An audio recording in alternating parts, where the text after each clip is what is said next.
ടിവികളുണ്ട്, CCTV-കൾ, circuit ക്യാമറകൾ. ഇതിന്റെ അർത്ഥം എന്താ? ആരോ നിന്നെ വീക്ഷിക്കുന്നുണ്ട്, അതുകൊണ്ട് ശരിക്കും നടന്നോ. അതുകൊണ്ടാ ക്യാമറ സർവിലൻസ് ഉള്ള സ്ഥലത്ത് ആരും വല്ലാതെ മോഷ്ടിക്കാൻ നടക്കൂല. കാരണം മോഷ്ടിച്ചത് പിക്ചർ അടക്കം വരിക, പിന്നീട് റെക്കോർഡിംഗ് അടക്കം. ആരൊക്കെയോ നിന്നെ നോക്കുന്നുണ്ടെന്ന് പഠിപ്പിക്കുന്ന ക്യാമറ. അതിന്റെ മുമ്പേ ഇസ്ലാം പറഞ്ഞു, നീ ക്യാമറയിലേക്ക് അങ്ങോട്ട് നോക്ക്, നീ അങ്ങോട്ട് നോക്ക്, ഇങ്ങോട്ട് നിന്നെ നോക്കുന്നതല്ല വിഷയം. മൽ ഇഹ്സാനു യാ റസൂലല്ലാഹ്, നബിയേ എന്താണ് നബിയേ ഇഹ്സാൻ എന്ന് പറഞ്ഞാൽ? എന്താണ് ഇഹ്സാൻ എന്ന് പറഞ്ഞാൽ? റസൂലുള്ളാഹി സ്വല്ലല്ലാഹു അലൈഹി വസല്ലം വഫാത്താകുന്നതിന്റെ 80 ദിവസങ്ങൾക്ക് മുമ്പാണ് ജിബ്രീൽ അലൈഹിസ്സലാം വന്ന് ചോദ്യം ചോദിച്ചത്. ഹദീസു ജിബ്രീൽ അലൈഹിസ്സലാം, ഹദീസു ജിബ്രീൽ.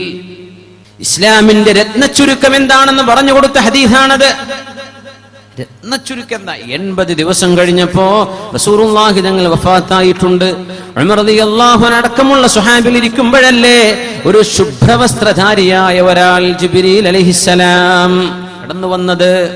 ലാ യുറാ അലൈഹി അഥറുസ് സഫർ, യാത്രക്കാരന്റെ ചടപ്പുകളോ മുഷിപ്പുകളോ വസ്ത്രത്തിലില്ല. നല്ലൊരു വെളുത്ത വസ്ത്രം. അസ്നദ റുക്ബതൈഹി ഇലാ റുക്ബതൈഹി, കാലിന്റെ മുട്ട് ഹബീബിന്റെ കാൽമുട്ടിനോട് ചേർത്ത് വെച്ചുകൊണ്ട് ചോദിച്ചു, യാ മുഹമ്മദു സ്വല്ലല്ലാഹു അലൈഹി വസല്ലം അഖ്ബിർനി മൽ ഇസ്ലാം, ഇസ്ലാം എന്താണെന്ന് പഠിപ്പിച്ചു തരിൻ. അഖ്ബിർനി മൽ ഈമാൻ, ഈമാൻ എന്താണെന്ന് പഠിപ്പിച്ചു തരിൻ.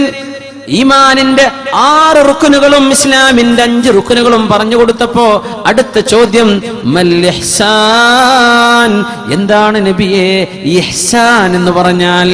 ഇഹ്സാൻ ഏറ്റവും വലിയ നന്മ എന്ന വാക്കിനർത്ഥം. അഹ്സന മുഹ്സിൻ എന്നൊക്കെ പറഞ്ഞാൽ എന്താ? നന്മ ചെയ്യുന്ന. ഏറ്റവും വലിയ നന്മ എന്താണെന്നറിയോ?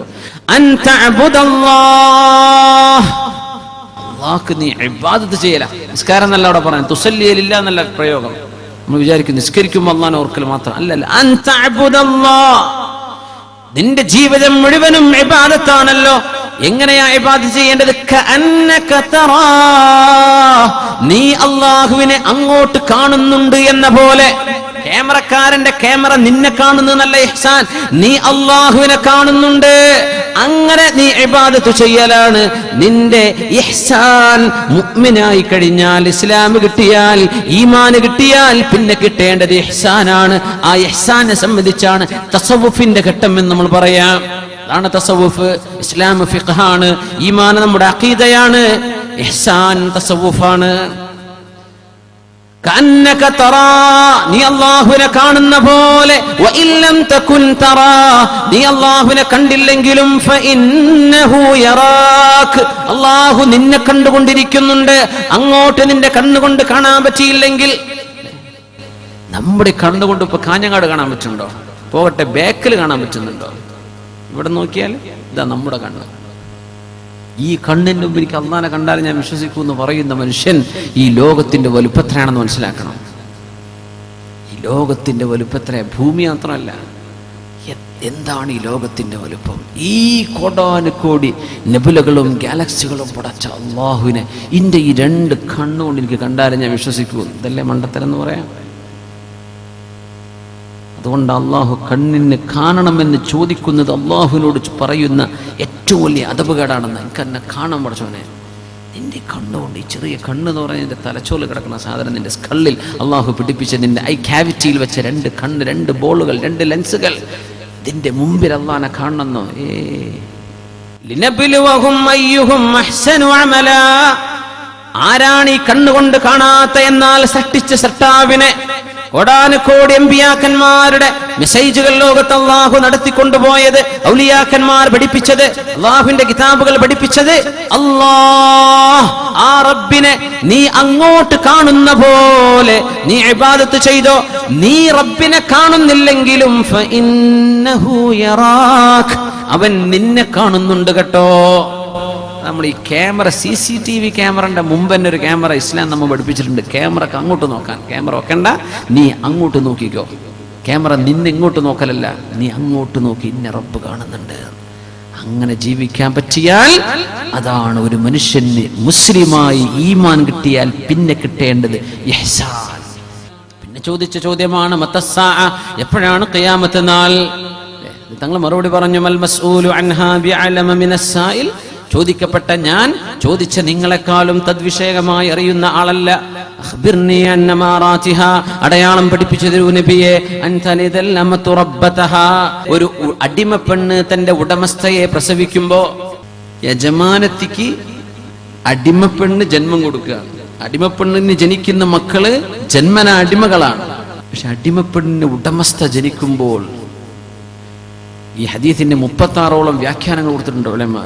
എന്താണ് ഈ ഹദീസിന്റെ അർത്ഥം? അൻതലിദൽ അമതു റബ്ബതഹാ. പിന്നെ പറഞ്ഞതാ അൻതറൽ ഹുഫാതൽ ഉറാതൽ ആലത റിആ അശ്ശായി യതതാവലൂന ഫിൽ ബുന്യാൻ, ചെരുപ്പ് പോലും വാങ്ങാൻ പൈസ ഇല്ലാതിരുന്നവർ, ചെരുപ്പ് വാങ്ങാനേ തുണിക്കഷ്ണം പോലും വാങ്ങാൻ പൈസ ഇല്ലാതെ നടന്നവർ, പട്ടിണി പാവങ്ങളായ പച്ച പാവങ്ങളായി ജീവിച്ചവർ, പഠിക്കാൻ പോയത് പോലും ഭക്ഷണം കഴിക്കാൻ. അതുകൊണ്ടാ മുതലാളിമാരുടെ മക്കളൊന്നും മൂല്യന്മാരെ കാണൂല, വളരെ കുറച്ചേ ഉണ്ടാവുള്ളൂ. വീട്ടിൽ തിന്നാനൊക്കെ ഒപ്പുണ്ടെങ്കിൽ പിന്നെ ഇവിടെ നിന്നാൽ മതി. ഇപ്പോഴത്തെ കാലത്തെ പിന്നെയും കുറേയൊക്കെ പൈസ ഉള്ളവരൊക്കെ മക്കളെ ദീൻ പഠിപ്പിക്കാൻ പറഞ്ഞേക്കാൻ തുടങ്ങിയത്. മുമ്പൊന്നും അങ്ങനെ ഇല്ലല്ലോ. കഷ്ടപ്പാടാ, എന്നാ പിന്നെ ആ ദർശക്ക് പോയിക്കോട്ടെ, 5 നേരം ഭക്ഷണം കിട്ടുമല്ലോ. അങ്ങനെ പിടിച്ചു വന്നവർ. കാരണം പറയാം, മൂല്യന്മാരാണെങ്കിലും സാധാരണക്കാരാണെങ്കിലും ഒക്കെ കണ്ണെത്താ ദൂരത്തേക്ക് ഉയരുന്ന അമ്പര ചുംബിൽ കെട്ടിപ്പൊക്കുന്നവർ ഈ പച്ച പാവപ്പെട്ടവരായി കഴിയുന്ന കാലം അന്ത്യനാളിനെ കാത്തിരുന്നോളൂ എന്ന് പരിശുദ്ധ റസൂലുള്ളാഹി സ്വല്ലല്ലാഹു അലൈഹി വസല്ലം. പച്ചപ്പാവങ്ങളായി ജനിച്ചവർ, പച്ചപ്പാവങ്ങളായി വളർന്നവർ, ജീവിത പുരയിൽ തിന്നാൻ പോലും വകയില്ലാതെ ജീവിച്ചവരൊക്കെ മഹാകോടീശ്വരന്മാരും മില്യനൈസും ബില്യനൈസും ഒക്കെ മാറിക്കഴിയുമ്പോ അത് എല്ലാ വകുപ്പിലുള്ളവര് ഇതന്ത്യനാളിന്റെ അടയാളമാണെന്ന് പറഞ്ഞ് അവസാനിപ്പിക്കുമ്പോ തങ്ങളൊരു കാര്യം പറഞ്ഞു, അടിമപ്പെണ്ണ് ഉടമസ്ഥക്ക് ജന്മം കൊടുക്കുമ്പോൾ എന്താണ് അതിനർത്ഥം എന്നറിയോ? മക്കള് ഉമ്മയോട് പെരുമാറുന്നത് ഒരടിമയോട് പെരുമാറുന്ന പോലെ പെരുമാറുന്ന കാലം, വാപ്പയോട് മക്കള് പെരുമാറുന്നത് അടിമയോട് പറയുന്ന പോലെ. ചോദിക്കുന്നത് ബഹുമാനമില്ലാത്ത ചോദ്യം വാപ്പയോട് റിക്വസ്റ്റ് ചെയ്യണമെന്ന, ഉമ്മയോട് റിക്വസ്റ്റ് ചെയ്യണമെന്ന മഹാനായ റഈസുൽ മുഅബ്ബിരീൻ അല്ലാമ മുഹമ്മദ് ഇബ്നു സിരീൻ റഹിമഹുല്ലാഹ് തന്റെ ഉമ്മയോട് ചോദിക്കുമ്പോ കരഞ്ഞിട്ടാ ചോദിക്കുക. ആൾക്കാർ ചോദിച്ചു, നിങ്ങൾ എന്തിനാണ് ഈ തേങ്ങിക്കരഞ്ഞ് പറയുന്നത്? എന്റെ ഉമ്മയല്ലേ, ഉമ്മയോട് എനിക്ക് അങ്ങനെയല്ലേ ചോദിക്കാൻ പറ്റൂ? ഉമ്മയോട് എങ്ങനെയാ കയർത്ത് സംസാരിക്കുക? കയർത്ത് പോയിട്ട് ഉഫിൻ എന്ന് പറയല്ലേ എന്നല്ലേ ഖുർആൻ പറഞ്ഞത്? ചേന്ന് പറയല്ലേ. അതൊക്കെ വേളട്ടാണ് പോയി വീട്ടിലെത്തിയതൊന്നും ഓർമ്മല്ല. വീട്ടിലെത്തിയാൽ ഇത് ഓർമ്മ വരുന്നില്ല. ഇതാണിപ്പോ പ്രശ്നം. വീട്ടിലെത്തിയ ഓർമ്മ വരുന്നില്ല. ഉമ്മയോട് ഇങ്ങനെ പറയാൻ പാടില്ല. നാവ് ലൈസൻസ് ഇല്ലാത്ത ഉമ്മാരുണ്ടാവും. മനുഷ്യന്മാരങ്ങനെയല്ലേ, ഉമ്മയെ തല്ലിയാൽ 2 പക്ഷം എന്നല്ലേ പറയാ.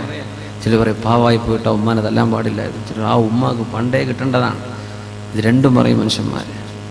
ഉമ്മാരുടെ നാവ് എത്ര മോശമാണെങ്കിലും മക്കള് ഉമ്മയോട് നല്ല സ്നേഹത്തിലേ പറയാവൂ. അന്ത്യത്തോടടുക്കുമ്പോൾ അടിമപ്പെണ്ണിനോട് പറയുന്ന പോലെ മക്കള് ഉമ്മമാരെ, മാതാപിതാക്കളെ അടിമകളായി കാണുന്ന കാലം, അടിമകളെ പോലെ പെരുമാറുന്ന കാലം എന്നാണ് ഹദീസിന്റെ അർത്ഥം. ഇനി വരാനിരിക്കുന്ന അതാണ്. ഇഹ്സാൻ എത്തിക്കഴിഞ്ഞാൽ പിന്നെ ലോകം അവസാനിച്ച് ഖിയാമത്ത് നാളിലേക്ക് വിചാരണക്ക് പോകണം. അതിന് ലോകം അവസാനിക്കണം. ജിബ്രീൽ അലൈഹിസ്സലാമിന്റെ ഈ ചോദ്യം ഭയങ്കരമാണ്. മൽ ഇഹ്സാൻ, എന്താണ് ഇഹ്സാൻ? എന്താണ് ഇഹ്സാൻ? അൻ തഅബുദല്ലാഹ കഅന്നക തറാഹ് വഇൻ ലം തകുൻ തറാഹ് ഫഇന്നഹു യറാ. നമ്മൾ അല്ലാഹനെ കണ്ടില്ലെങ്കിലും അവൻ നിന്നെ കാണുന്നുണ്ട്. ഈ ബോധത്തോടെ നിസ്കരിക്കുക, അങ്ങനെ ജീവിക്കുക. നീ ബൈക്ക് ഓടിക്കുകയാണെങ്കിലും കാർ ഓടിക്കുകയാണെങ്കിലും നീ ബോധത്തോടുകൂടി ചെയ്യും. എൻ്റെ റബ്ബ് എന്നെ വീക്ഷിക്കുന്നുണ്ട്. ഓരോ സെക്കൻഡും വിലപ്പെട്ടതാണ്.